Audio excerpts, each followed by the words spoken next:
All right, I'm going to show you something really cool that you can do on your Photos app. It's called Loops in Live Photos. So what you need to do is open up your photos to your albums, boom, and then you're going to scroll down until you get to Live Photos. Those are the ones that you shot that were live. That means it's like a really short video clip. You're going to click on that, and then you got to find a photo that you want to look at.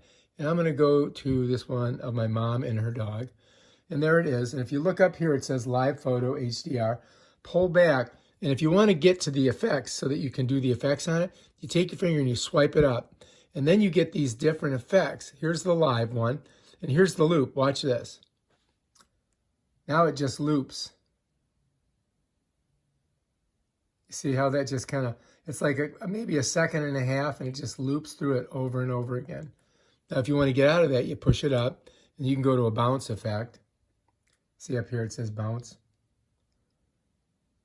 That's my mom. Push it back. Let me go back to loop. And there's, it says loop HDR. And if you want to go back to just regular, you just go like that. And that's it. That's how you do it.